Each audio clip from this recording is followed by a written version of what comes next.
Yo pagué $30,000 para arreglar completamente el techo de la casa en el campo. Mi hija Andrea hizo un escándalo. Para esa casa vieja usted tiene dinero, pero para la propia hija no. Mi yerno Luis intentó tomar lo que era derecho de ella y agarró mi bolso buscando mi tarjeta del banco. Pero encontró otra cosa adentro. Se puso blanco como el papel y los dos salieron corriendo de mi sala. Pero eso fue después. Mucho después. Para entender cómo llegamos a ese momento de locura, necesito contar desde el principio. Todo comenzó hace 3 meses, cuando visité a mi padre en el campo. Yo me llamo Clotilde, tengo 69 años, y soy viuda desde hace 7. Mi esposo me dejó esta casa donde vivo, algunos ahorros que administro con cuidado, y una pensión modesta pero suficiente para vivir sin apuros. Trabajo medio turno en una tienda de telas, más por mantenerme ocupada que por necesidad real. La casa del campo es donde crecí. Es una construcción antigua, de paredes gruesas, pisos de cemento y un patio enorme lleno de árboles frutales. Allá vive mi padre Vicente. Tiene 91 años y es el hombre más testarudo que conocí en mi vida. Se niega a dejar esa casa. Dice que nació allá y que va a morir allá, y que nadie lo va a mover mientras tenga un soplo de vida en el cuerpo. Yo lo entiendo. Esa casa guarda toda su historia. Es donde se casó con mi madre, donde me crió, donde vivió 60 años de matrimonio antes de que ella falleciera. Pedirle que la deje sería como pedirle que renuncie a todo lo que fue. Por eso yo lo visito cada 15 días. Llevo comida, limpio lo que él ya no puede limpiar, reviso que esté tomando sus medicamentos, que la casa esté en orden. Vicente es independiente todavía, pero la edad no perdona. Ya no sube bien las escaleras. Su oído izquierdo casi no funciona. Pero su mente sigue clara y su orgullo intacto. En mi última visita antes de todo esto, encontré algo que me destrozó el corazón. Había baldes por toda la casa. 1 en la sala, 2 en el corredor, 3 dentro de la habitación de mi padre. El techo estaba goteando tanto que él ya no podía dormir en su propia cama. Lo encontré durmiendo en el sofá de la sala, el único lugar sin goteras. Le pregunté por qué no me había dicho nada. Él solo se encogió de hombros, con esa manera suya de minimizar todo, y me dijo que no quería molestarme, que ya sabía que yo tenía mis propios gastos, que podía aguantar un poco más. Vi las manchas de humedad en las paredes. Vi el moho creciendo en las esquinas. Vi como mi padre, un hombre que trabajó toda su vida, que construyó esa casa con sus propias manos, estaba viviendo en condiciones que nadie debería aceptar. No iba a permitir que mi padre siguiera así. Al día siguiente contraté a un maestro de obras que me recomendó un vecino de la zona. Le pedí que revisara todo y me diera un presupuesto completo. El hombre subió al techo, revisó la estructura de madera, miró las tejas una por una. El diagnóstico fue peor de lo que imaginaba. Las tejas estaban quebradas en varios puntos. La estructura de madera estaba podrida por la humedad. Había que cambiar casi todo. No era solo un parche. Era una reforma completa del techo. El presupuesto final fue de $30,000. Me senté en la cocina de mi padre a hacer cuentas. Era mucho dinero. Más de lo que tenía en mi cuenta corriente. Pero tenía un fondo de emergencia que mi esposo siempre me dijo que guardara para momentos realmente importantes. Y este era uno de esos momentos. Mi padre necesitaba ese techo. Necesitaba poder dormir en su cama. Necesitaba estar protegido cuando llegaran las lluvias fuertes. No había otra opción. Autoricé la obra. Firmé el contrato. Pagué el 50% de adelanto con el dinero de mi fondo de emergencia. Los trabajadores comenzarían la semana siguiente. Yo estaba en paz con mi decisión. Sabía que estaba haciendo lo correcto. Mi padre había cuidado de mí toda la vida. Ahora me tocaba a mí cuidar de él. No imaginé que esta decisión se convertiría en una pesadilla. Andrea es mi única hija. Tiene 38 años, está casada con Luis hace 12, y tienen 2 hijos, Mateo de 10 años y Lucía de 7. Viven en un apartamento pequeño en un barrio de clase media. Luis trabaja en una empresa de logística como supervisor. Andrea es secretaria en un consultorio dental. Nuestra relación siempre fue cordial. No éramos de esas madres e hijas que se llaman todos los días o se cuentan todo. Pero nos veíamos en cumpleaños, en Navidad, en almuerzos de domingo cuando ella tenía tiempo. Nunca tuvimos grandes peleas. Todo era tranquilo y normal. Pero después de que enviudé, algo cambió. Andrea empezó a visitarme con más frecuencia. Al principio lo vi como algo bonito. Pensé que estaba preocupada por mí, que quería asegurarse de que yo estuviera bien viviendo sola. Pero con el tiempo empecé a notar un patrón en sus visitas. Siempre hacía preguntas sobre dinero. Que si ya había cobrado la pensión ese mes. Que si había pagado tal o cual cuenta. Que cuánto estaba gastando en el supermercado. Que si necesitaba ayuda económica. Que si estaba ahorrando algo. Y sobre todo, siempre terminaba preguntando sobre la casa del campo. Esa pregunta aparecía en casi todas nuestras conversaciones. Andrea insistía en que mantener esa casa no tenía sentido. Que estaba muy lejos. Que era un gasto innecesario. Que mi padre ya estaba muy viejo para vivir solo allá. Que debería traerlo a vivir conmigo, o que deberíamos pensar en una residencia para ancianos. Yo siempre le respondía lo mismo. Esa casa era el hogar de mi padre, él había vivido allá toda su vida, y mientras él quisiera quedarse, yo iba a respetar su decisión. La casa era de él, no mía. Andrea fruncía el ceño cada vez que yo decía eso. A veces suspiraba. A veces cambiaba de tema rápidamente. Pero nunca insistía demasiado. Hasta ese momento. La obra comenzó un lunes de mañana. Yo fui hasta allá para estar presente el primer día. Llevé café para los trabajadores. Conversé con el maestro de obra sobre los plazos y los materiales. Todo marchaba bien. Mi padre estaba contento. Por primera vez en meses lo vi sonreír de verdad. El miércoles por la tarde, Andrea me llamó por teléfono. Dijo que quería pasar a visitarme. Que hacía tiempo que no nos veíamos. Le dije que por supuesto, que viniera cuando quisiera. Llegó esa misma tarde, con Luis y los 2 niños. Tomamos café en la cocina. Los nietos jugaron en el patio. Todo parecía una visita normal. Hablamos del clima, de los niños, de la escuela, de cosas sin importancia. Hasta que Andrea, como quien no quiere la cosa, preguntó si era verdad que yo estaba reformando la casa del campo. Me sorprendió que lo supiera. Le pregunté quién se lo había dicho. Ella tomó otro sorbo de café, despacio, y me explicó que una prima lejana que vive cerca de allá había visto a los trabajadores subiendo al techo. La prima le había mandado un mensaje preguntando si yo estaba vendiendo la propiedad. Le expliqué con calma que no estaba vendiendo nada. Que solo estaba arreglando el techo porque estaba en muy mal estado. Que mi padre no podía seguir viviendo con goteras por toda la casa, durmiendo en el sofá porque su habitación estaba inundada cada vez que llovía. Andrea asintió. Parecía estar procesando la información. Luis, que hasta ese momento había estado callado mirando su celular, levantó la vista. Andrea me preguntó cuánto estaba costando la reforma. Le dije la verdad. $30,000. El silencio que siguió fue incómodo. Andrea dejó la taza de café sobre la mesa con más fuerza de la necesaria. Luis se quedó mirándome fijo, como si estuviera evaluando algo en su cabeza. Después Andrea preguntó, con una voz extrañamente controlada, si yo tenía ese dinero disponible. Le dije que sí, que estaba usando mis ahorros, que era mi decisión y que estaba en paz con ella. Andrea miró a Luis. Él le devolvió la mirada. Fue un intercambio silencioso pero cargado de significado, como si hubieran tenido toda una conversación sin palabras. Entonces Andrea dijo algo que me dejó helada. Mamá, ¿no crees que $30,000 es mucho dinero para gastar en una casa que está cayéndose a pedazos? Le respondí que la casa no se estaba cayendo a pedazos, que solo necesitaba el techo nuevo, que la estructura era sólida, que mi padre vivía allá y tenía derecho a vivir con dignidad. Pero es que no tiene sentido, insistió Andrea. Es tirar el dinero a la basura. Esa casa no vale ni la mitad de lo que estás gastando en arreglarla. Luis asintió, respaldando a su esposa. Andrea tiene razón, Clotilde. Ese dinero se podría usar de mejor manera. Me molestó que mi yerno opinara sobre mis finanzas, pero mantuve la calma. Les dije que agradecía su preocupación, pero que mi decisión estaba tomada, que era mi dinero y mi padre. Andrea se levantó de la silla. Llamó a los niños para irse. Toda la calidez que había tenido al llegar había desaparecido.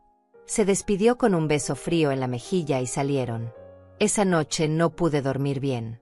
Algo en la forma en que Andrea había reaccionado me inquietaba. No era preocupación genuina por mi economía. Era otra cosa. Algo que no lograba identificar del todo, pero que me dejaba un sabor amargo en la boca. Los días siguientes fueron tranquilos. La obra avanzaba bien. Yo iba al campo cada 2 o 3 días para supervisar. Mi padre estaba emocionado viendo cómo el techo se transformaba. Los trabajadores eran eficientes y cuidadosos. Pero Andrea volvió a aparecer. Fue un sábado por la mañana. Llegó sola esta vez, sin Luis ni los niños. Traía una bolsa con pan dulce y dijo que quería desayunar conmigo. Pensé que tal vez venía a disculparse por su reacción anterior. Desayunamos en la cocina. Hablamos de cosas triviales al principio. Pero no pasó mucho tiempo antes de que volviera al tema del dinero. «Mamá, he estado pensando mucho en lo de la casa del campo», comenzó. Le dije que no había nada más que pensar. Que el tema estaba cerrado. «No, escúchame», insistió. «Yo sé que quieres ayudar al abuelo. Pero $30,000 es mucho dinero. ¿Has pensado en tu futuro? ¿En tu vejez?» Le recordé que tenía 69 años, no 90. Que todavía trabajaba. Que tenía mi pensión. Que estaba bien económicamente. «Pero nunca se sabe qué puede pasar», dijo Andrea. «Puedes enfermarte. Puedes necesitar una cirugía. Puedes tener una emergencia. Y ahí va a estar todo ese dinero, enterrado en un techo de una casa vieja en medio del campo». Empezaba a molestarme su insistencia. Le dije con firmeza que apreciaba su preocupación, pero que yo era adulta y sabía administrar mi dinero. Que no necesitaba que nadie me dijera cómo gastarlo. Andrea cambió de táctica. Su voz se volvió más suave, casi dulce. «Mamá, yo sé que no te gusta hablar de esto, pero Luis y yo estamos pasando por un momento difícil económicamente». Eso me tomó por sorpresa. Le pregunté qué había pasado. Ella me contó que Luis había tenido problemas en el trabajo, que le habían reducido las horas, que el apartamento necesitaba reparaciones, que los niños tenían gastos de escuela, que estaban ajustados. Sentí compasión por ella. Le pregunté cuánto necesitaban. «No es que necesitemos que nos des dinero», dijo rápidamente. «Solo pensé que, si tienes $30,000 para gastar en un techo, tal vez podrías ayudar a tu propia hija también». Ahí estaba. La verdadera razón de su visita. Le expliqué con paciencia que el dinero del techo venía de mis ahorros de emergencia. Que no era dinero que estuviera circulando libremente. Que ya estaba comprometido con la obra. Que el contrato estaba firmado. «Pero todavía no has pagado todo», argumentó Andrea. «Dijiste que pagaste el 50% de adelanto. Todavía te queda el otro 50%. Me quedé mirándola, procesando lo que estaba diciendo. Estaba sugiriendo que cancelara la obra a mitad de camino. Que dejara a mi padre con el techo a medio arreglar. Para darle el dinero a ella. Le dije que no. Que eso era imposible. Que no iba a hacer eso. Andrea apretó los labios. Vi la frustración en su rostro. Pero no dijo nada más. Se levantó, me dio un abrazo mecánico, y se fue. Esa misma tarde le conté todo a Rosaura, mi vecina y amiga de hace más de 20 años. Rosaura es una mujer sabia, directa, que siempre me dice las cosas como son. «Clotilde, abre los ojos», me dijo mientras tomábamos té en su patio. «Tu hija no está preocupada por tu futuro. Está preocupada por su presente. Quiere ese dinero». Le dije que tal vez Andrea realmente estaba pasando por dificultades económicas. «Puede ser», admitió Rosaura. «Pero eso no le da derecho a presionarte. Tú trabajaste toda tu vida. Ese dinero es tuyo. Y estás haciendo algo noble con él, cuidando de tu padre. No dejes que te hagan sentir culpable». Tenía razón. Pero igual me sentía mal. Andrea era mi hija. No quería que hubiera tensión entre nosotras. La obra continuó. 2 semanas después, el techo estaba casi terminado. Solo faltaban algunos detalles finales. Mi padre estaba radiante. Había vuelto a dormir en su cama. La casa se sentía seca y segura otra vez. Pagué el resto del dinero acordado. $30,000 completos. Cada centavo bien gastado al ver la felicidad en el rostro de mi padre. Pero el verdadero problema estaba por comenzar. Andrea volvió a visitarme 3 días después de que la obra terminara. Esta vez llegó con Luis. Los dos tenían una expresión seria. No trajeron a los niños. Eso ya me pareció extraño. Se sentaron en la sala. Rechazaron el café que les ofrecí. Luis fue directo al grano. Clotilde, necesitamos hablar sobre la situación económica de la familia. La forma en que lo dijo, tan formal, tan frío, me puso en alerta inmediatamente. Andrea tomó la palabra. Mamá, Luis y yo hemos estado hablando mucho sobre esto. Y no nos parece justo. Le pregunté que no les parecía justo. Que gastes $30,000 en una casa que ni siquiera es tuya, mientras tu propia hija está pasando dificultades. Le recordé que esa casa era de mi padre. Que él había vivido allá toda su vida. Que yo solo estaba cumpliendo con mi deber como hija. Tu deber como hija, repitió Andrea con amargura. Y tu deber como madre. Esas palabras me dolieron. Le dije que siempre había cumplido con mi deber como madre. Que la había criado, educado, apoyado toda su vida. Pero ahora que tengo problemas, no estás aquí para mí, dijo Andrea, y su voz sonaba cargada de resentimiento. $30,000. Mamá. 30,000. ¿Sabes lo que podríamos hacer con ese dinero? Luis se inclinó hacia adelante en el sofá. Podríamos pagar las deudas de la tarjeta de crédito. Arreglar el baño que tiene una filtración. Comprarle ropa nueva a los niños. Poner al día las cuotas del apartamento. Les dije que entendía que estuvieran pasando por dificultades, pero que ese dinero ya estaba gastado. Que la obra estaba terminada. Que no había forma de recuperarlo.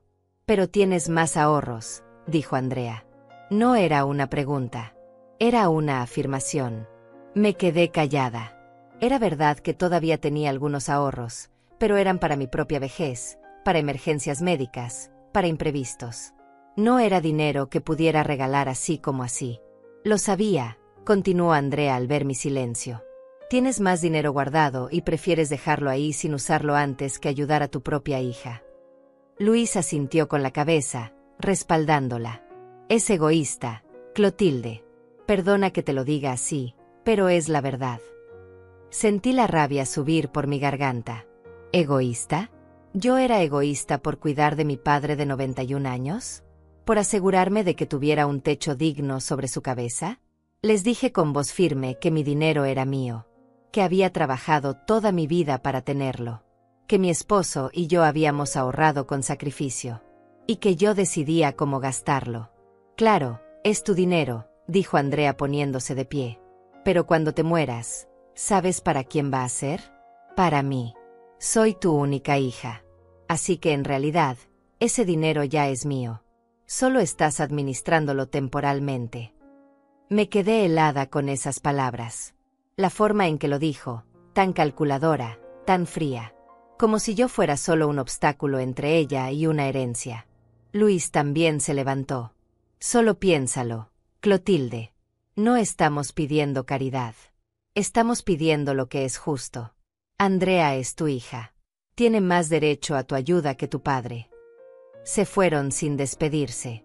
Yo me quedé sentada en el sofá, temblando. No de miedo, sino de decepción. ¿Así me veía mi propia hija? ¿Como una fuente de dinero? Esa noche llamé a mi padre. Le conté lo que había pasado, aunque traté de minimizarlo para no preocuparlo. Vicente escuchó en silencio y después dijo algo que nunca voy a olvidar. Clotilde, esa muchacha está mostrando su verdadera cara. Ten cuidado. Cuando la gente empieza a hablar de herencias mientras uno todavía está vivo, es porque ya no te ven como persona. Te ven como dinero. Tenía razón. Pero no quería aceptarlo. Era mi hija. Tenía que haber una manera de hacerla entender. Los siguientes días fueron extrañamente tranquilos. Andrea no llamó. No vino a visitarme. Yo tampoco busqué contacto. Necesitaba espacio para procesar todo lo que había pasado. Pero entonces comenzaron las llamadas de Luis. La primera fue un martes por la mañana. Me llamó al celular mientras yo estaba en la tienda de telas. Me dijo que necesitaba hablar conmigo a solas, sin Andrea, que tal vez podíamos llegar a un acuerdo. Le dije que no había nada que acordar, que mi decisión estaba tomada. Él insistió. Dijo que Andrea estaba muy afectada, que no estaba durmiendo bien, que se sentía rechazada por su propia madre, que él solo quería encontrar una solución que nos hiciera felices a todas. Le dije que la solución era que respetaran mis decisiones. Colgué. Luis volvió a llamar esa misma tarde. Y al día siguiente. Y al otro día. Siempre con el mismo discurso. Que Andrea sufría. Que los niños necesitaban cosas. Que yo tenía la capacidad de ayudar. Que era mi responsabilidad como abuela. Dejé de contestar sus llamadas. Entonces aparecieron en mi casa. Era un viernes por la tarde. Yo acababa de llegar del trabajo. Estaba cansada, con ganas de ducharme y preparar algo simple para cenar.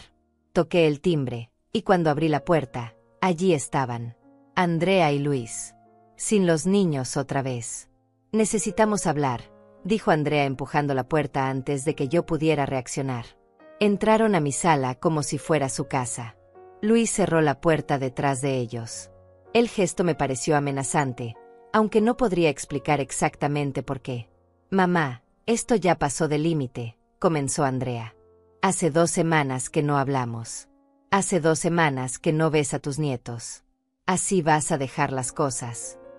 Le dije que era ella quien había dejado de hablarme. Que yo siempre estuve disponible. No, mamá. Tú nos rechazaste. Nos dijiste que tu dinero era más importante que tu familia. Luis intervino. Clotilde, vamos a ser prácticos. Necesitamos $15,000. Es la mitad de lo que gastaste en el techo. Si nos das eso, quedamos en paz. Seguimos siendo una familia normal. ¿$15,000? ¿Así como así? Les dije que estaban locos si pensaban que yo iba a entregarles esa cantidad de dinero solo porque ellos lo pedían. No estamos pidiendo, dijo Andrea, y su voz cambió. Se volvió dura, cortante. Estamos exigiendo lo que es justo. Luis sacó su celular.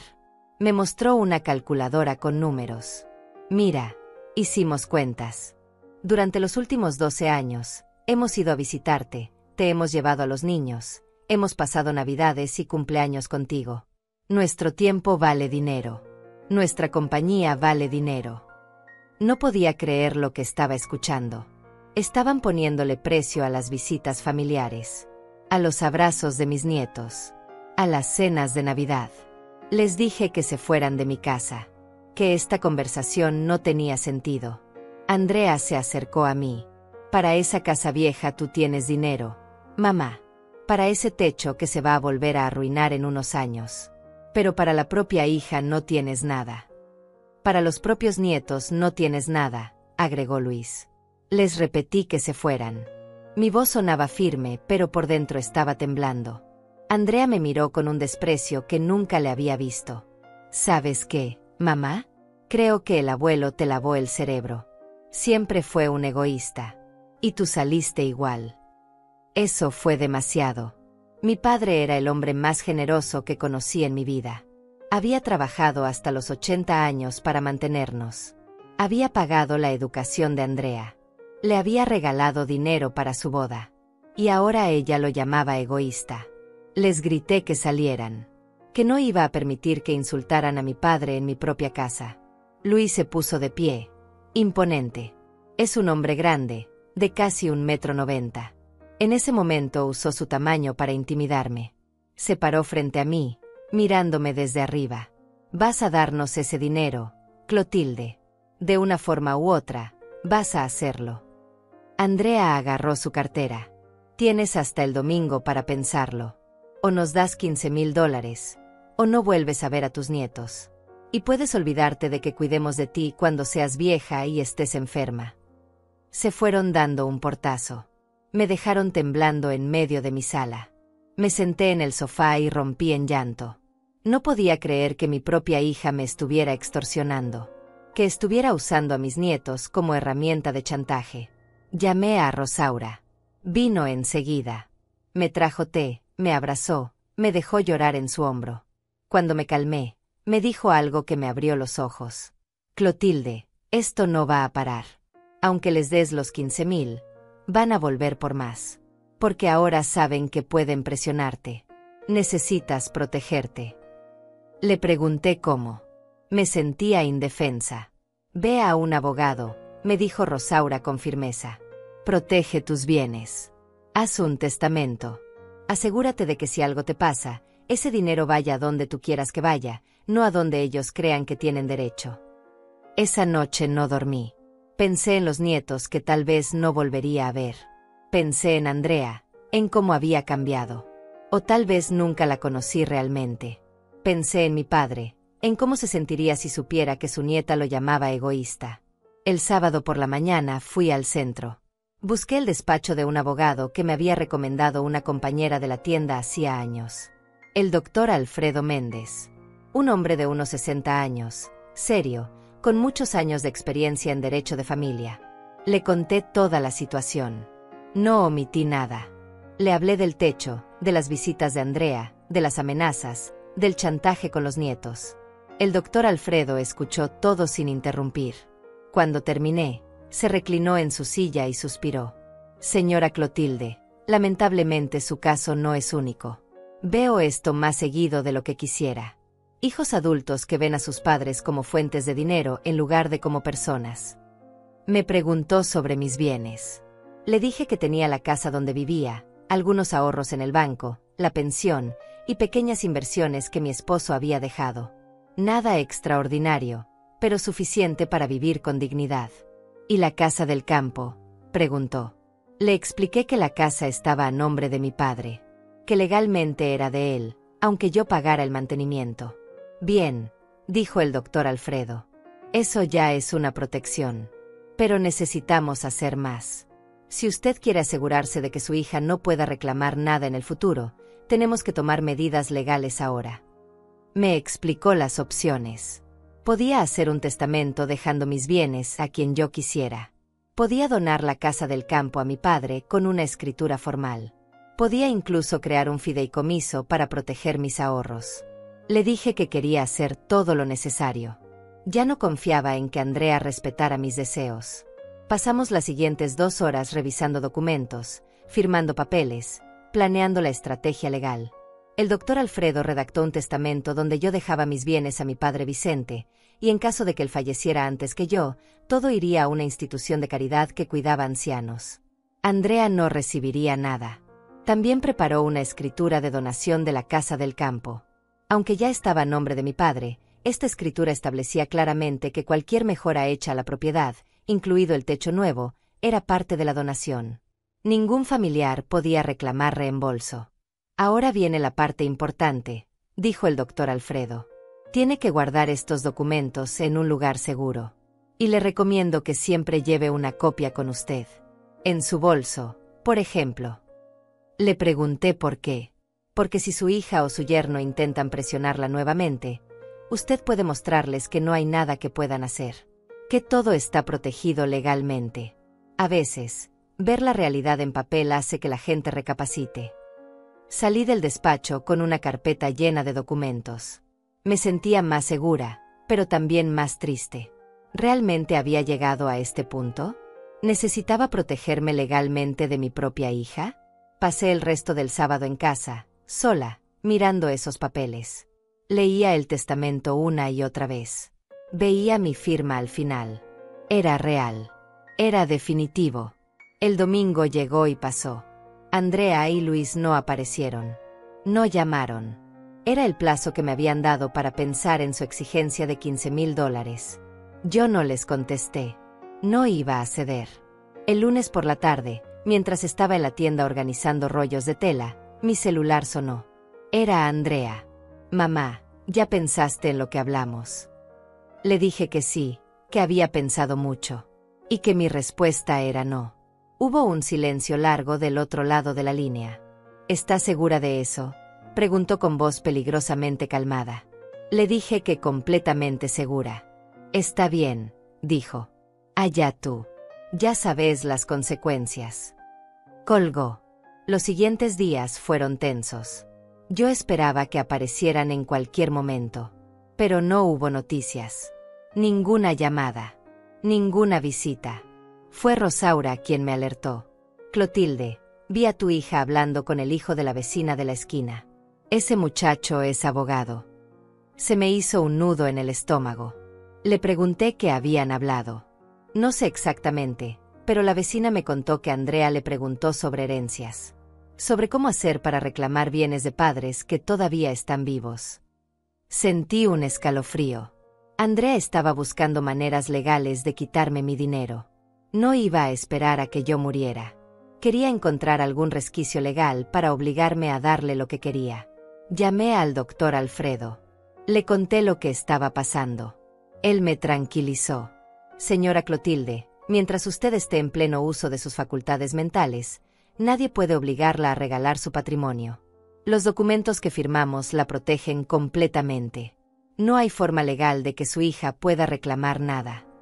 Me sentí aliviada, pero también asustada. Si Andrea no podía conseguir el dinero legalmente, ¿qué haría? La respuesta llegó el jueves por la noche.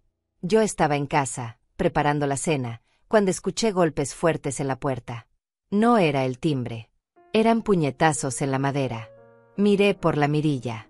Era Andrea, con el rostro descompuesto de furia. Luis estaba detrás de ella. No abrí. Les grité a través de la puerta que se fueran. «Abre esta puerta, mamá», gritó Andrea. «Tenemos que hablar». Le dije que no había nada de qué hablar, que ya les había dado mi respuesta. Luis golpeó la puerta más fuerte. «Clotilde, no nos hagas llamar a la policía. Abre la puerta». ¿Llamar a la policía? ¿Por qué? Ellos eran los que estaban haciendo escándalo. Pero tenía miedo.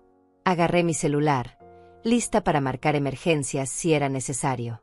Los golpes continuaron durante varios minutos. Después, silencio. Pensé que se habían ido. Pero entonces escuché la voz de Andrea, más calmada, hablando desde el otro lado. «Mamá, por favor. Solo queremos hablar. Te prometo que vamos a estar tranquilos. Pero necesitamos resolver esto. Por favor».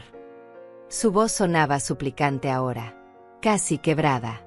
Contra mi mejor juicio, abrí la puerta. Solo un poco, con la cadena de seguridad puesta. «Quita esa cadena», dijo Luis inmediatamente. Les dije que así estaba bien. Que podíamos hablar así. Andrea empujó la puerta con fuerza, haciendo que la cadena se tensara. «Mamá, no seas ridícula. Abre bien». Le dije que no. Que si querían hablar, podían hacerlo así. Luis se acercó más. Puso su mano en el marco de la puerta. «Clotilde, escucha bien. Nos enteramos de que fuiste a ver a un abogado. ¿Qué hiciste? Cambiaste tu testamento». El corazón me latía fuerte. ¿Cómo se habían enterado? Entonces recordé. El hijo de la vecina. El abogado joven. Debía conocer al doctor Alfredo. Las noticias viajan rápido en los círculos profesionales. No les respondí. «Lo sabía», dijo Andrea con amargura. «Lo sabía. Me dejaste afuera del testamento, ¿verdad? Tu propia hija». Luis golpeó el marco de la puerta con la palma abierta. «Eso es un error, Clotilde. Un error grave. Podemos impugnar ese testamento. Podemos demostrar que estabas bajo presión, que no estabas en tus cabales». Les dije que estaba perfectamente bien de la cabeza, que había tomado mis decisiones conscientemente, que tenía derecho a hacer lo que quisiera con mis bienes. «Pero soy tu hija», gritó Andrea. «Tu única hija. ¿Cómo puedes hacerme esto?» Le dije que ella misma se lo había buscado, que me había extorsionado, que había usado a mis nietos como herramienta de chantaje, que había insultado a mi padre. «Todo eso lo hice porque estoy desesperada», dijo Andrea, y ahora estaba llorando. «Porque necesito ayuda y mi propia madre me da la espalda. ¿No entiendes? Estamos ahogados en deudas. El banco nos está presionando. Pueden quitarnos el apartamento». Luis asintió, respaldándola. «Es verdad, Clotilde. No estamos jugando. Si no conseguimos dinero pronto, vamos a perder todo. Y tú puedes evitarlo. Tienes el dinero. Solo tienes que ayudarnos. Les dije que si realmente estaban en esa situación tan grave, había otras opciones. Podían hablar con el banco, buscar una refinanciación, pedir un préstamo a otra institución, pero que yo no iba a ser su fuente de dinero fácil. Dinero fácil, repitió Andrea con incredulidad. Mamá, soy tu hija. No es dinero fácil. Es lo mínimo que puedes hacer por mí después de todo lo que he hecho por ti. Le pregunté qué había hecho ella por mí exactamente. Andrea empezó a enumerar con los dedos. Te visito. Te llamo. Te llevo a los nietos para que no estés sola. Paso tiempo contigo. Te invito a mi casa. Cocino para ti. Me preocupo por ti. Cada cosa que mencionaba sonaba como un sacrificio, como si estar conmigo fuera una carga que ella había soportado heroicamente. Le dije que si todas esas cosas las había hecho esperando un pago a cambio, entonces nunca fueron genuinas. Que el amor familiar no se cobra. Que no se pone en una factura. Luis golpeó la puerta nuevamente, esta vez con más fuerza. Ya basta de filosofía barata, Clotilde. Vamos al grano. Necesitamos dinero. Tú lo tienes. Y lo vas a compartir porque somos familia. Les dije que no. Que cerraría la puerta y que si no se iban, llamaría a la policía. Llama a quien quieras, dijo Luis con desprecio. Pero esto no se queda así. Cerré la puerta. Los escuché gritar del otro lado durante varios minutos más. Después, finalmente, se fueron. Esa noche dormí con el celular al lado de la cama, con el número de emergencias marcado, listo para solo presionar llamar si era necesario. Cada ruido me despertaba. Cada sombra me asustaba. Al día siguiente fui a trabajar como siempre, aunque estaba agotada. En la tienda traté de concentrarme en atender a los clientes, en organizar las telas, en hacer inventario. Pero mi mente estaba en otra parte. Durante el almuerzo, llamé al doctor Alfredo. Le conté sobre la visita de la noche anterior. Sobre las amenazas. Señora Clotilde, esto es acoso. Si continúan presionándola de esta manera, puede poner una denuncia. La ley la protege. Le dije que no quería llegar a ese extremo. A pesar de todo, Andrea seguía siendo mi hija. No quería meterla en problemas legales. Entienda que a veces la única forma de detener a las personas es mostrarles que hay consecuencias reales, me dijo el doctor. Si ellos creen que usted no va a hacer nada, van a seguir. Tenía razón. Pero aún no estaba lista para ese paso. Los siguientes días pasaron sin incidentes. No hubo llamadas. No hubo visitas. Empecé a pensar que tal vez Andrea había entendido. Que tal vez se había dado cuenta de que no iba a conseguir nada presionándome. Qué ingenua fui. El sábado por la tarde estaba en casa doblando ropa limpia cuando escuché el timbre. Miré por la mirilla esperando ver al vecino que a veces me traía frutas de su huerto. Pero era Andrea. Sola esta vez. Sin Luis. Tenía el rostro tranquilo. Casi dulce. Como la Andrea que yo recordaba de años atrás. Abrí la puerta con la cadena puesta. Mamá, dijo suavemente. Por favor. Solo quiero hablar. Sin gritos. Sin Luis. Solo tú y yo. Algo en su voz me ablandó. Era mi hija. Mi única hija. Tal vez realmente quería arreglar las cosas. Quité la cadena y abrí la puerta. Andrea entró despacio. Se sentó en el sofá. Aceptó el vaso de agua que le ofrecí. Parecía genuinamente arrepentida. Mamá, sé que las cosas se salieron de control, comenzó.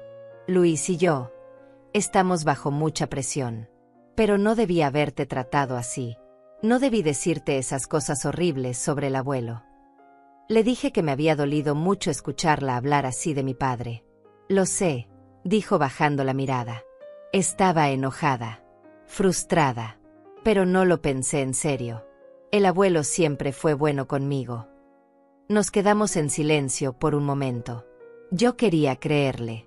Quería creer que mi hija había vuelto a la razón. Mamá, continuó Andrea. No vine a pedirte dinero. Solo vine a disculparme. Y a decirte que te entiendo.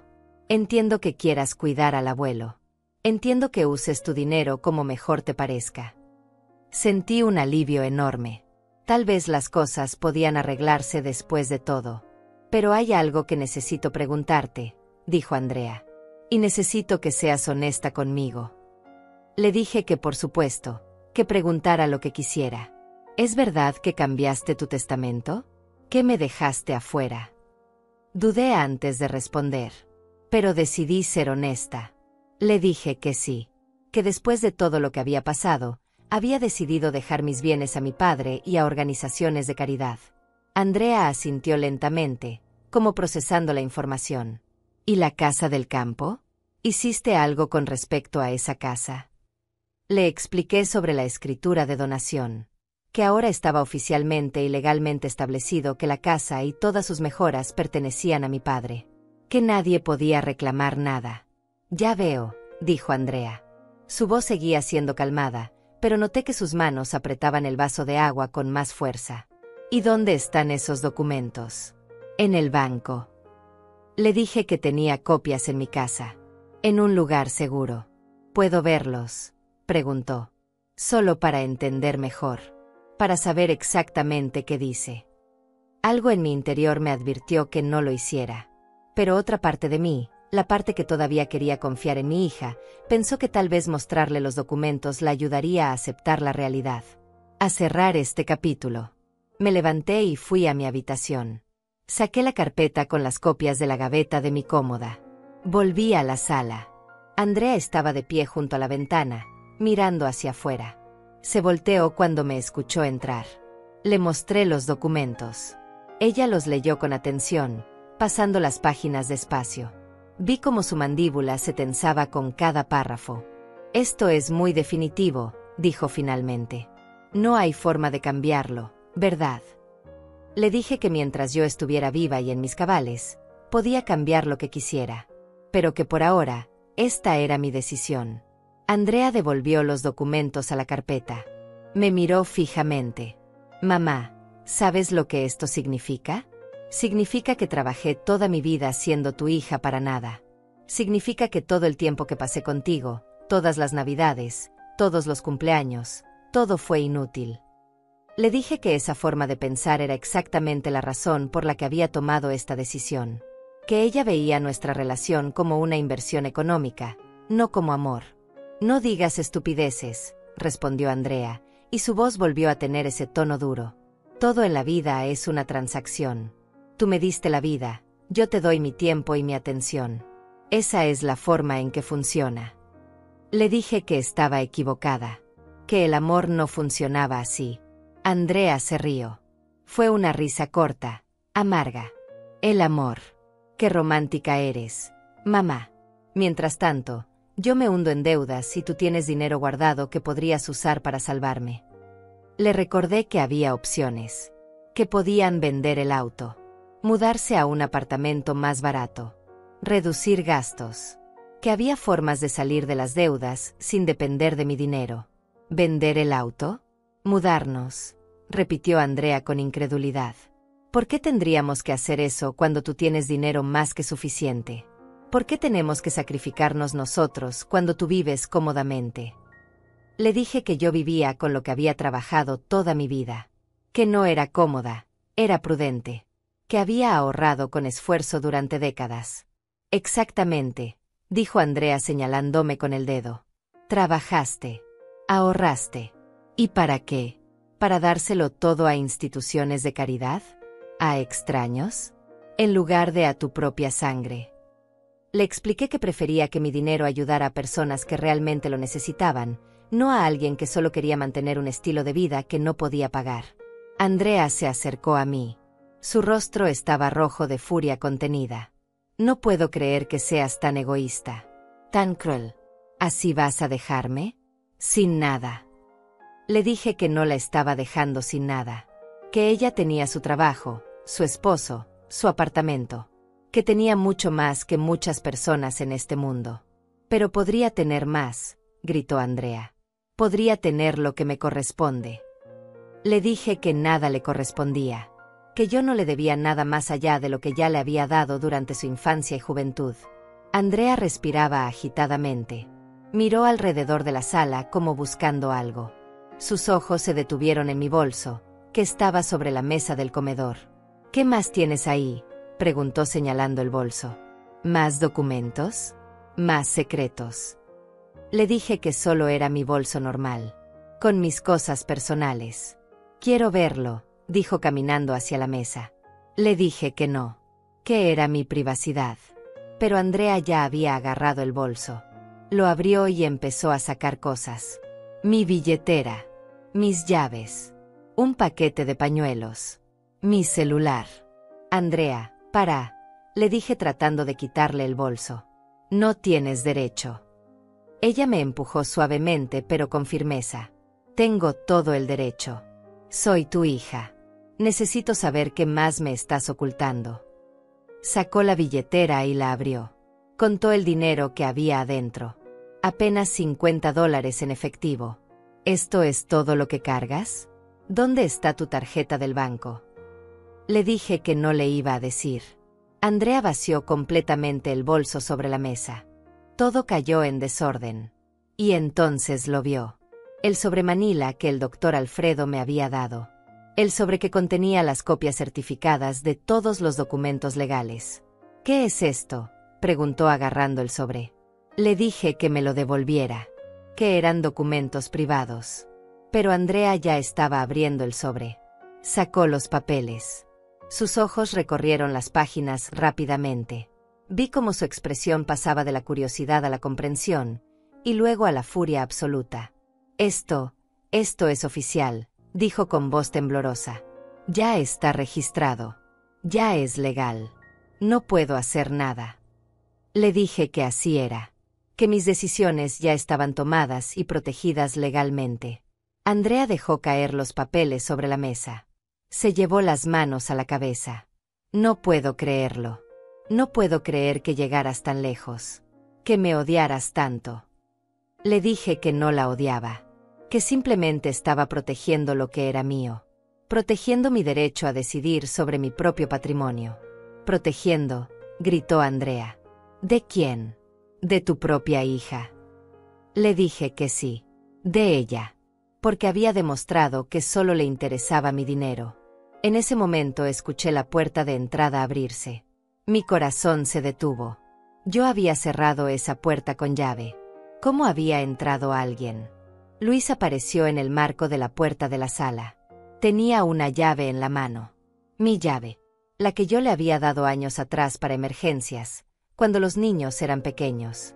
¿Qué está pasando aquí?, preguntó Luis mirando los papeles esparcidos sobre la mesa. Mira esto, dijo Andrea pasándole los documentos. Mira lo que hizo. Nos dejó afuera de todo.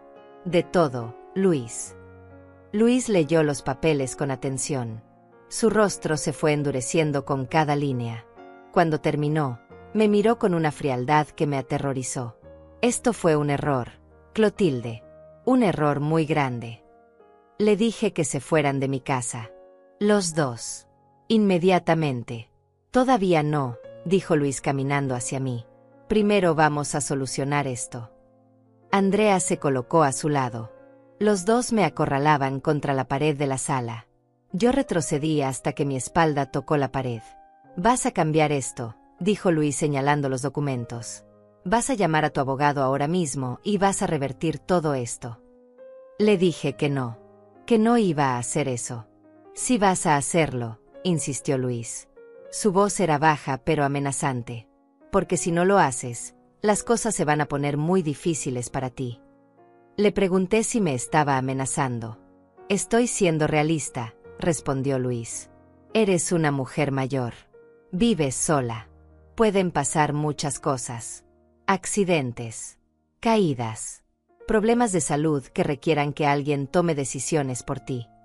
Sentí un escalofrío. ¿Estaba sugiriendo lo que yo pensaba? Andrea intervino. Mamá, Luis solo está diciendo que necesitas ser razonable. Piensa en tu futuro. ¿Quién va a cuidarte cuando ya no puedas cuidarte sola? Yo. Tu hija. Entonces es justo que yo tenga acceso a tus recursos. Les dije que prefería irme a una residencia de ancianos antes que depender de ellos. ¿Con qué dinero?, preguntó Luis con una sonrisa cruel. Si todo tu dinero va a estar atado en fideicomisos y donaciones, no vas a poder pagar una buena residencia. Andrea asintió. Exacto. Vas a terminar en un lugar horrible. Sola. Abandonada. Mientras que si nos das lo que nos corresponde ahora, nosotros te cuidaremos. Te prometo que te cuidaremos. Era una amenaza disfrazada de promesa. Me quedaba claro que si yo no cedía, ellos iban a asegurarse de que mi vejez fuera miserable. Les dije que no me importaba, que prefería cualquier cosa antes que recompensar su comportamiento. Luis perdió la paciencia. Se acercó más a mí. Escúchame bien, vieja terca. Vas a hacer lo que te estamos pidiendo. Porque Andrea es tu heredera legal. Es tu única hija. Y cuando estés senil o enferma, ella va a tener el derecho de tomar decisiones por ti. Así que mejor arreglas esto ahora por las buenas, o lo vamos a arreglar después por las malas. Andrea puso su mano en el brazo de Luis. Calma. No necesitamos llegar a eso. Se volvió hacia mí. Mamá, seamos prácticas. Tú no vas a vivir para siempre.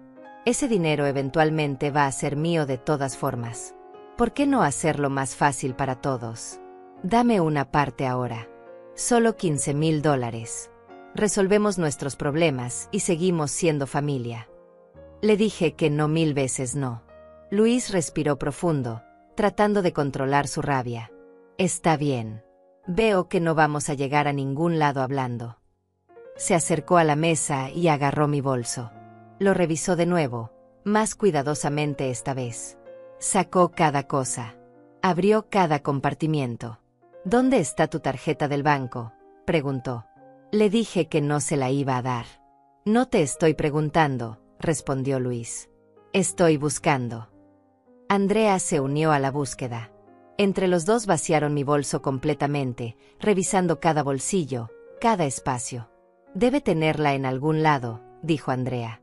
Revisa su billetera otra vez. Luis abrió mi billetera y sacó todas las tarjetas. Tarjeta de identificación. Tarjeta del seguro médico. Tarjeta de descuentos del supermercado. Y al final, mi tarjeta de débito del banco. Aquí está, dijo Luis sonriendo. Sostuvo la tarjeta en alto como si fuera un trofeo. Dame eso, le dije tratando de agarrar la tarjeta. No tienes derecho. Luis levantó el brazo, manteniéndola fuera de mi alcance. Claro que tengo derecho. Andrea es tu hija. Somos familia. Este dinero es tanto de ella como tuyo. Andrea sacó su celular. Dame el número de clave. Mamá, vamos a hacer una transferencia ahora mismo. Solo $15,000. Ni siquiera es todo lo que te pedimos. Les dije que estaban locos si pensaban que yo les iba a dar mi clave. Entonces lo vamos a hacer de otra manera, dijo Luis guardándose la tarjeta en el bolsillo. Vamos a ir al banco mañana. Los tres juntos. Y vas a retirar el dinero en efectivo. Le dije que no iba a hacer eso. Que podían quedarse con la tarjeta si querían, pero sin la clave no servía de nada. Y yo no pensaba dársela. Luis se acercó a mí otra vez. Su rostro estaba a centímetros del mío. Clotilde, no me provoques. Puedo ponerme muy desagradable cuando me provocan. Sentí miedo real por primera vez. Este hombre era capaz de cualquier cosa. Lo vi en sus ojos. Andrea notó mi expresión de terror. Luis, basta. La estás asustando. Bien, respondió Luis sin apartar su mirada de mí. Que tenga miedo. A ver si así entiende la gravedad de la situación. Traté de moverme hacia un lado, pero Luis bloqueó mi camino. Estaba atrapada entre él y la pared. Dame la clave, repitió. 4 números. Es todo lo que necesito. Le dije que no, mi voz temblaba, pero mi decisión era firme. Luis levantó su mano. Por un momento pensé que iba a golpearme. Andrea también lo pensó porque gritó su nombre. Pero Luis no me golpeó. En cambio, agarró mi brazo con fuerza. Sus dedos se clavaron en mi piel. Suéltame, le dije. Me estás lastimando. Apenas te estoy tocando, respondió Luis. Si quieres saber lo que es lastimar, sigue siendo terca. Andrea se veía incómoda. Luis, para. Esto no es necesario. ¿Ah, no? Preguntó Luis volteando hacia ella. ¿Y entonces qué sugieres? ¿Que nos vayamos con las manos vacías otra vez? ¿Que sigamos rogándole mientras ella vive como reina y nosotros nos hundimos? No, pero... Andrea no terminó la frase. Bajó la mirada. Luis me soltó el brazo. Yo me lo froté, sintiendo el dolor donde sus dedos habían presionado. Seguramente iba a dejar marcas. ¿Sabes qué?, dijo Luis caminando hacia la mesa. Ya me cansé de esto. Agarró mi bolso otra vez. Lo puso boca abajo y sacudió todo su contenido sobre la mesa. Cayeron más cosas. Un paquete de chicles. Un recibo viejo. Una foto de mis nietos. Y entonces, del fondo del bolso, cayó otro sobre. Más pequeño. Blanco. Luis lo recogió. Lo abrió antes de que yo pudiera reaccionar. Dentro había algo que yo había puesto ahí hacía apenas una semana. Algo que el doctor Alfredo me había sugerido que llevara siempre conmigo como precaución. Luis sacó el documento del sobre. Empezó a leer. Andrea se acercó para ver qué era. Vi el momento exacto en que entendieron lo que estaban leyendo. El momento en que la realidad los golpeó. La cara de Luis se puso pálida. Completamente pálida. Como si la sangre se le hubiera drenado del cuerpo en segundos. Andrea tomó el papel de las manos de Luis. Sus ojos recorrieron las líneas 1, 2, 3 veces.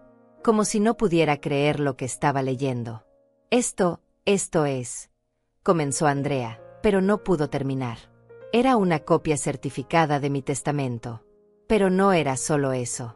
Junto con el testamento había otro documento. Una declaración de capacidad mental certificada por un médico geriatra y por un psicólogo. Firmada, sellada, con fecha de la semana anterior. El doctor Alfredo me había sugerido que la hiciera. Si alguna vez intentan declarar que usted no está en sus cabales para tomar decisiones, este documento va a demostrar lo contrario. Es una protección adicional. Yo había ido a hacerme todos los exámenes. Test de memoria. Test de razonamiento. Evaluaciones psicológicas completas. Y había salido perfecta en todas. Los médicos habían certificado por escrito que yo estaba en pleno uso de mis facultades mentales. Que mis decisiones eran conscientes, informadas y válidas. Pero eso no era todo lo que había en ese sobre. También había una carta. Una carta dirigida a Andrea, escrita de mi puño y letra, fechada y firmada ante notario. En esa carta yo explicaba exactamente por qué había tomado las decisiones que había tomado. Documentaba cada amenaza, cada extorsión, cada momento de presión que había sufrido. Nombraba fechas. Citaba palabras exactas que ellos habían dicho. Y al final de la carta, declaraba que si algo me pasaba bajo circunstancias sospechosas, esta carta debía ser entregada a las autoridades. Que había dejado copias con mi abogado y con Rosaura. Que todo quedaba documentado. Luis dejó caer el papel como si quemara. Retrocedió varios pasos. Andrea seguía leyendo la carta. Vi cómo sus manos temblaban. Cómo sus labios se movían en silencio repitiendo las palabras que yo había escrito. Tú documentaste todo, dijo finalmente con voz quebrada. Cada conversación. Cada visita. Todo. Le dije que sí. Que desde la primera vez que me pidieron dinero, había empezado a tomar notas. Que tenía un diario completo de todo lo que había pasado entre nosotros en los últimos 3 meses. Luis me miró con una mezcla de miedo y rabia. Esto es una trampa. Nos tendiste una trampa. Le dije que no era una trampa. Era protección. Era evidencia. Era asegurarme de que si ellos intentaban algo contra mí, habría consecuencias. Las amenazas que acabas de hacer, le dije a Luis con voz firme. Las sugerencias de accidentes y problemas de salud. Todo eso queda registrado en mi carta. Y si algo me pasa, todo el mundo va a saber que ustedes tenían un motivo. Andrea dejó caer la carta sobre la mesa. No puedo creer que hayas hecho esto. Que hayas llegado tan lejos. Soy tu hija, mamá. Tu propia hija. Le dije que por esa misma razón me dolía tanto tener que hacerlo. Que nunca pensé que tendría que protegerme de mi propia sangre. Luis caminaba de un lado a otro de la sala, pasándose las manos por el pelo. Esto es, no puede ser real. Es muy real, le dije. Y ahora van a salir de mi casa. Los dos. Y no van a volver nunca más. Andrea me miró con los ojos llenos de lágrimas. Mamá, por favor. No tiene que ser así. Le dije que sí tenía que ser así. Que ellos mismos lo habían decidido con sus acciones. Con sus amenazas. Con su codicia. No es codicia, sollozó Andrea. Es necesidad. Necesitamos ayuda. Le dije que había muchas formas de pedir ayuda. Y que ellos habían elegido la peor de todas. Luis dejó de caminar. Me miró fijamente. ¿Y ahora qué? ¿Vas a denunciarnos? Le dije que no iba a denunciarlos. Que solo quería que se fueran y me dejaran en paz. Que respetaran mi decisión y mi vida. Pero esa carta, comenzó Luis. Esa carta solo se abre si algo me pasa, le expliqué. Si yo vivo mi vida tranquilamente, si muero de muerte natural cuando me llegue el momento, nadie va a leer nunca lo que dice. Va a quedar guardada con el doctor Alfredo. Andrea se secó las lágrimas. ¿Entonces todavía hay una posibilidad de arreglar esto? Le dije que la única forma de arreglar esto era que ellos aceptaran mis decisiones. Que dejaran de presionarme por dinero. Que si querían tener una relación conmigo, tenía que ser genuina. Sin intereses económicos. Pero el testamento, dijo Andrea. El testamento se queda como está, le dije con firmeza. Eso no es negociable. Pero si ustedes demuestran durante los próximos años que pueden respetarme, que pueden amarme sin esperar nada a cambio, tal vez, solo tal vez, yo podría reconsiderar algunas cosas. Era mentira. Yo no iba a cambiar nada. Pero necesitaba darles algo para que se fueran. Para que me dejaran en paz. Luis miró a Andrea. Andrea lo miró a él. Tuvieron otra de esas conversaciones silenciosas. Está bien, dijo finalmente Luis. Nos vamos. Pero quiero que sepas algo, Clotilde. Esto no se olvida.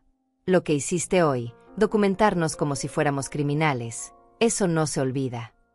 Le dije que lo que ellos hicieron tampoco se olvidaba. Que las amenazas, la extorsión, el intento de robar mi tarjeta del banco, todo eso quedaba grabado en mi memoria. Andrea recogió su cartera. Se acercó a mí una última vez. Mamá, algún día vas a arrepentirte de esto. Algún día vas a estar sola, enferma, y vas a necesitarme. Y no voy a estar. Le dije que prefería estar sola que rodeada de personas que solo me querían por mi dinero. Andrea dejó escapar una risa amarga. Qué noble te ves ahora. Qué digna. Pero en el fondo sabes que te vas a arrepentir. Luis ya estaba en la puerta. Tenía mi tarjeta del banco todavía en su mano. La miró por un momento, como considerando si llevársela de todas formas. Pero entonces la tiró sobre la mesa del comedor con desprecio. Quédate con tu dinero, dijo. Quédate con todo. Ojalá te haga muy feliz cuando estés muriendo sola en un hospital.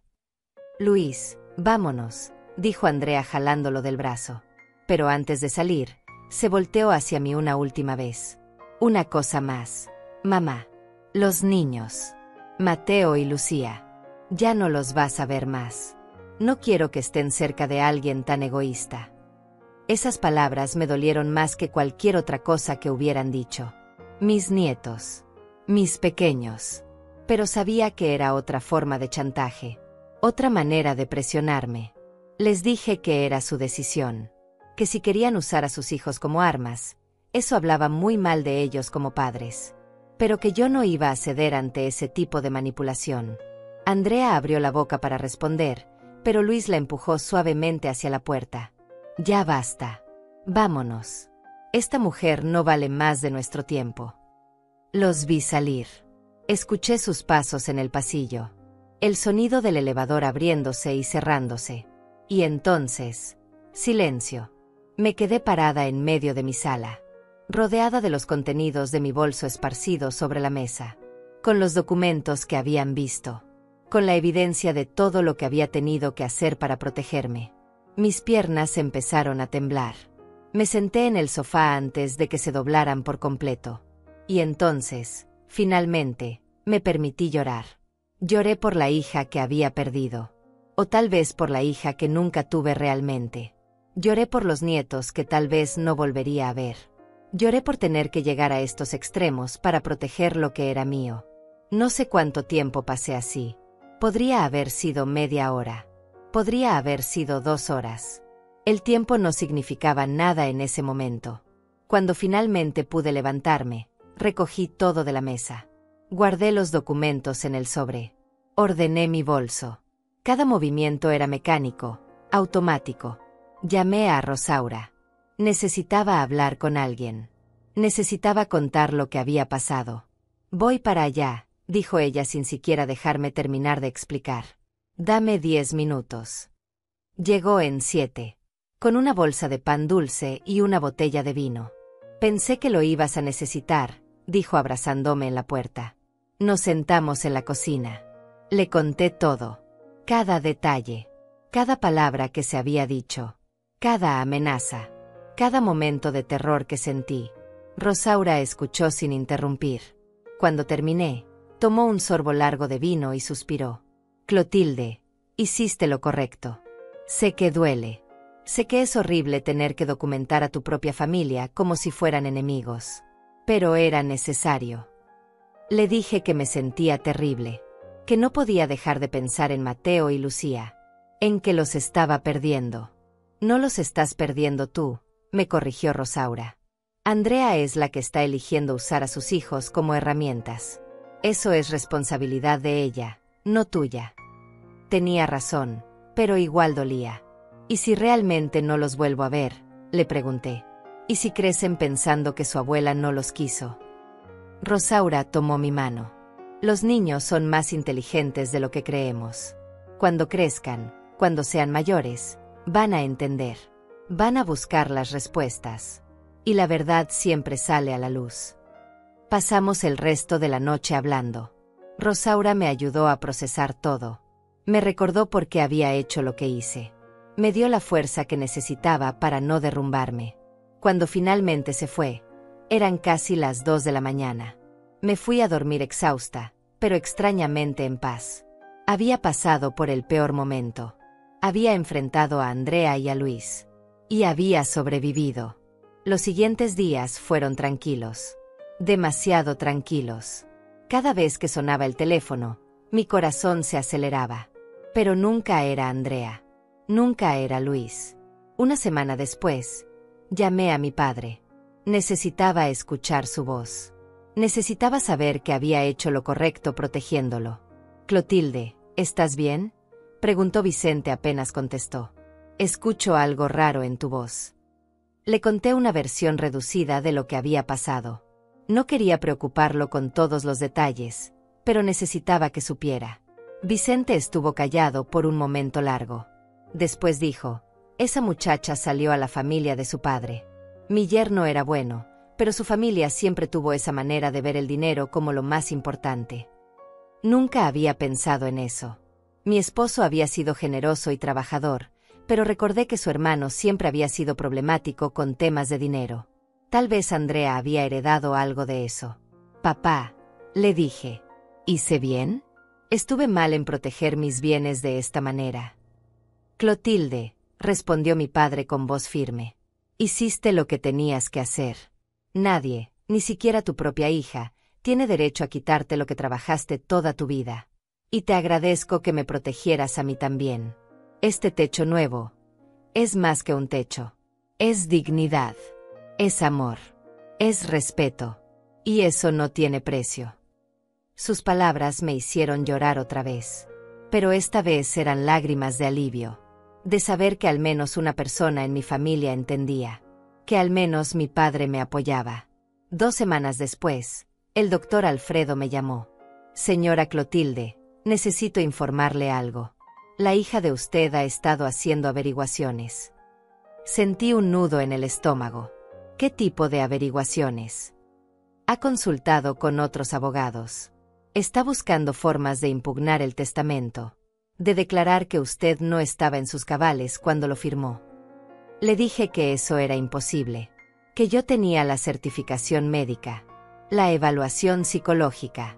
Todo estaba documentado. Exactamente, dijo el doctor Alfredo. Y esos otros abogados se lo han dicho. No tiene caso.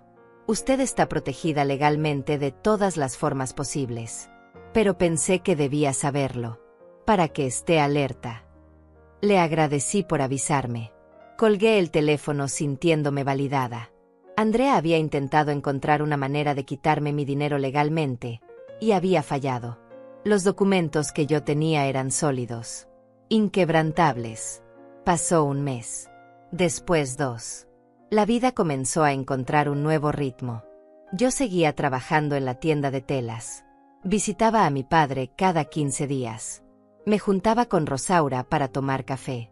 Era una vida tranquila, simple, pero mía. Había momentos en que extrañaba a Andrea. A la Andrea que yo pensé que conocía. Había momentos en que veía niños de la edad de Mateo y Lucía y sentía un dolor agudo en el pecho. Pero también había momentos de paz. De saber que había hecho lo correcto. De saber que nadie me estaba manipulando ni presionando. De poder dormir tranquila sin temer que alguien viniera a exigirme dinero. Un día, mientras estaba ordenando telas en la tienda, entró una clienta que me miró con curiosidad. ¿Usted es Clotilde?, preguntó. Le dije que sí, preguntándome cómo me conocía. Soy prima de Andrea. Ella me contó que ustedes tuvieron problemas. Sentí la tensión inmediata. ¿Qué le habría contado Andrea? Pero la mujer sonrió. Solo quería decirle que usted hizo bien. Mi prima siempre ha sido así. Desde niña. Siempre creyó que el mundo le debía algo. Y Luis es peor. Entre los dos han arruinado varias relaciones familiares por el dinero. Me quedé sorprendida. Otras relaciones. La prima asintió. Los padres de Luis no les hablan desde hace 3 años. Por un problema similar. Ellos querían que los suegros les regalaran dinero para un auto nuevo. Cuando se negaron, Andrea y Luis los cortaron completamente. Esa información me dio una perspectiva nueva. No era solo conmigo. Era un patrón. Una manera de ser que ellos tenían con cualquiera que tuviera algo que ellos querían. No se sienta culpable, me dijo la prima antes de irse. Usted se está protegiendo. Y tiene todo el derecho. Esa noche me acosté pensando en esas palabras. En cómo a veces las personas te muestran quiénes son realmente, y uno tiene que creerles. Andrea me había mostrado quién era. Y yo había actuado en consecuencia. 3 meses después del incidente, recibí una carta. Venía sin remitente, pero reconocí la letra de inmediato. Era de Andrea. Me quedé mirando el sobre durante varios minutos antes de abrirlo.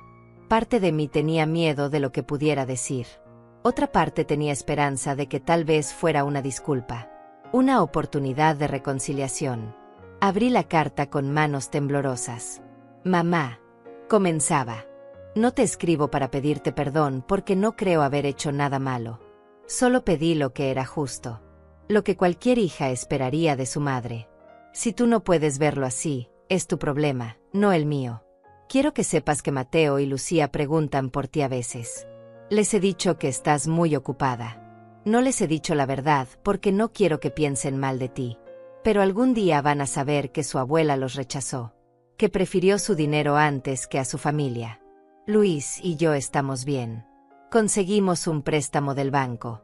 Estamos pagando nuestras deudas. Lo logramos sin tu ayuda, ¿cómo ves? No te necesitábamos realmente. Solo queríamos saber si podíamos contar contigo. Y demostraste que no. Espero que cuando seas vieja y estés sola, recuerdes este momento. Recuerdes que tuviste la oportunidad de tener a tu familia cerca, pero elegiste el dinero. Andrea. Leí la carta 2 veces. Después la doblé cuidadosamente y la guardé en la carpeta con todos los otros documentos. Era una pieza más de evidencia. Una muestra más de cómo Andrea veía la situación. No me causó el dolor que ella probablemente esperaba que causara. Al contrario, me dio claridad. Me confirmó que había tomado la decisión correcta. Le mostré la carta a Rosaura esa tarde. Ella la leyó y sacudió la cabeza. Esta muchacha todavía no entiende. Todavía se ve como la víctima. Le dije que probablemente nunca entendería, que algunas personas no tienen la capacidad de ver sus propios errores. ¿Y los nietos?, preguntó Rosaura. ¿Cómo te sientes con respecto a ellos? Suspiré. Me duele. No voy a mentir. Pero también sé que Andrea está usando esto como castigo. Si yo cediera, si le diera el dinero que quiere, los niños aparecerían mágicamente otra vez. Y eso no es amor. Es manipulación. Rosaura asintió. Y los niños, cuando crezcan, van a poder decidir por sí mismos. Van a poder buscarte si quieren. Tenía razón. Mateo tenía 10 años. Lucía 7. En unos años más serían adolescentes. Podrían tomar sus propias decisiones. Si querían conocer mi versión de la historia, sabrían dónde encontrarme. Visité a mi padre ese fin de semana. El techo nuevo se veía hermoso, brillante y fuerte, sin una sola gotera. Vicente estaba radiante, mostrándome cada detalle. Mira qué bien quedó, decía señalando las vigas nuevas.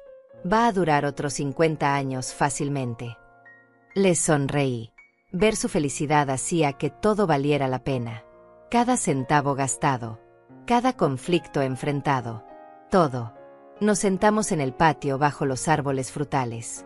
Tomamos café mientras el sol se ponía. Papá, le dije, ¿te arrepientes de algo en tu vida? Vicente pensó por un momento. Me arrepiento de no haber sido más firme con tu madre cuando su familia nos pedía dinero prestado y nunca nos pagaba. Me arrepiento de haber permitido que se aprovecharan de nosotros durante años. Me sorprendió esa respuesta. Nunca supiste decir que no. Exacto, dijo mi padre. Y tú aprendiste de mis errores. Tú sí sabes decir que no y eso te hace más fuerte de lo que yo fui. Sus palabras me llenaron de orgullo. Mi padre, el hombre que yo más admiraba en el mundo, me estaba diciendo que estaba orgulloso de mí. No dejes que nadie te haga sentir culpable por proteger lo que es tuyo, continuó Vicente. Trabajaste por ese dinero. Lo ganaste honestamente. Y tienes todo el derecho de decidir qué hacer con él. Pasamos el resto de la tarde hablando de cosas más ligeras. De los vecinos. Del clima. De las frutas que pronto estarían maduras en los árboles. Eran conversaciones simples, pero preciosas. Cuando me fui esa noche, manejando de vuelta a la ciudad bajo un cielo lleno de estrellas, me sentí en paz. Una paz profunda que no había sentido en meses. Los meses siguientes pasaron tranquilamente. Seguí con mi rutina. Trabajo, visitas a mi padre, cafés con Rosaura. Era una vida simple, pero era mía. Sin presiones. Sin manipulaciones. Sin miedo. Un día, 6 meses después de todo el conflicto, estaba en la tienda cuando entró un cliente que me resultó familiar. Era un hombre mayor, bien vestido, con el cabello completamente blanco. Me miró y sonrió. ¿Clotilde? ¿Eres la hija de Vicente? Le dije que sí, preguntándome cómo me conocía. Soy el doctor Benítez. Atiendo a tu padre en el centro de salud. Él habla mucho de ti, de lo que hiciste por él con el techo de su casa. Sentí calidez en el pecho. Mi padre exagera. Solo hice lo que cualquier hija haría. El doctor Benítez negó con la cabeza. No, Clotilde. No cualquier hija lo haría. Veo muchos casos de ancianos abandonados. De familias que solo aparecen cuando hay herencias que reclamar. Lo que tú hiciste es especial. Tu padre tiene suerte de tenerte. Esas palabras me acompañaron el resto del día. Me recordaron por qué había hecho todo lo que hice. Por qué había enfrentado a Andrea. Por qué había protegido mis bienes. No era por egoísmo. Era por amor. Por dignidad. Por hacer lo correcto. El primer aniversario del conflicto llegó sin fanfarrias. Un año completo sin hablar con Andrea. Sin ver a mis nietos. Había momentos en que me dolía profundamente. Había momentos en que me preguntaba si había sido demasiado dura. Pero entonces recordaba las amenazas. El intento de robar mi tarjeta. Las palabras crueles sobre mi padre. Y sabía que había hecho lo correcto. Rosaura organizó una cena pequeña en mi casa esa noche. Invitó a algunas vecinas del edificio. Mujeres de mi edad que se habían convertido en amigas con los años. Durante la cena, una de ellas, Silvia, compartió su propia historia. Como su hijo le había pedido dinero prestado y nunca se lo había devuelto. Como ahora la evitaba porque no quería enfrentar la deuda. Otra, Eliane, contó cómo su hija esperaba que ella vendiera su casa para ayudarla a comprar una más grande para toda la familia. Me di cuenta de que no estaba sola. Que muchas mujeres mayores enfrentaban presiones similares de sus familias. Que mi historia no era única. Lo importante, dijo Rosaura al final de la noche, es que todas nosotras aprendimos a poner límites. A decir no, a proteger lo que es nuestro. Eso no nos hace malas madres o malas abuelas. Nos hace personas con dignidad. Todas brindamos por eso. Por la dignidad. Por el respeto propio. Por el derecho a decidir sobre nuestras propias vidas y nuestro propio dinero. Esa noche, después de que todas se fueron, me senté en mi sala a mirar fotos viejas. Fotos de Andrea cuando era niña. De mi esposo. De momentos felices que ya no volverían. Sentí tristeza, sí, pero no arrepentimiento. Había hecho lo que tenía que hacer. Había protegido mi patrimonio. Había cuidado de mi padre. Había establecido límites saludables. Y si eso significaba perder a una hija que solo me veía como fuente de dinero, entonces que así fuera. Guardé las fotos y saqué la carpeta con todos los documentos. El testamento. La certificación médica. La carta que había escrito. La escritura de donación. Todo estaba en orden. Todo estaba protegido. Agregué la carta de Andrea a la carpeta. Era la última pieza. La evidencia final de que ella nunca había entendido. Nunca había cambiado. Cerré la carpeta y la guardé en el lugar seguro donde siempre la tenía. Junto con mi bolso, donde siempre llevaba copias. Me fui a dormir esa noche sintiéndome completa. No feliz exactamente, porque la pérdida de la relación con Andrea siempre dolería. Pero completa. En paz. Segura. Había aprendido una lección invaluable, que a veces, protegerte a ti mismo significa alejarte de las personas que amas. Que poner límites no es egoísmo, es supervivencia. Que tu dinero, tu patrimonio, tu vida, son tuyos para decidir. Y que nadie, absolutamente nadie, tiene derecho a quitarte eso. Ni siquiera tu propia hija. Al día siguiente llamé a mi padre. Papá, ¿cómo está el techo? Perfecto, respondió con voz alegre. Ni una sola gotera. Duermo como un bebé todas las noches. Gracias a ti, hijita. Gracias a ti. Y en ese momento supe, con absoluta certeza, que había tomado la decisión correcta. Que $30,000 gastados en dar dignidad a mi padre valían más que cualquier relación basada en manipulación y codicia. Colgué el teléfono y miré por la ventana. El sol brillaba. Era un día hermoso.